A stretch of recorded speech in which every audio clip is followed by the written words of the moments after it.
Excentrique et cruel, il a fait régner la terreur dans un pays qu'il a façonné à son image.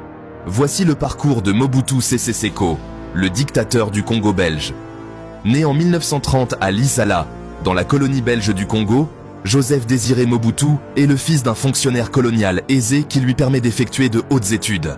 Élevé dans des instituts catholiques, il s'enrôle dans la police coloniale à l'âge de 20 ans, avant d'être affecté au sein de l'état-major de Léopoldville, capitale de la colonie.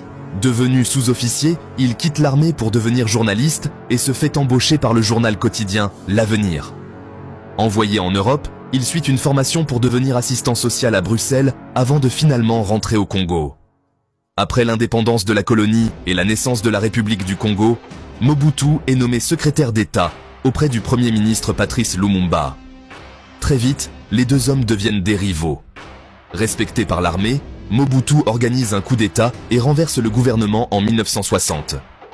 2 jours après ce coup de force, Mobutu renonce au pouvoir et installe un gouvernement provisoire de transition dirigé par des civils, tels que des universitaires. Devenu chef d'état-major, il tente d'exercer une certaine influence sur le gouvernement, puis décide d'organiser un second coup d'État en 1965. Contrairement au premier, Mobutu refuse de rendre le pouvoir et se fait reconnaître comme président de la République du Congo. Au pouvoir, il organise des purges violentes pour effacer le passé colonial.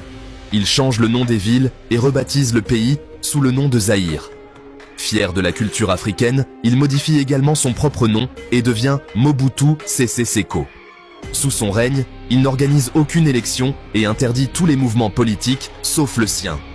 Titré maréchal, il se comporte comme un véritable tyran et se fait remarquer par ses tenues originales qui lui feront gagner le surnom du léopard du Zaïre.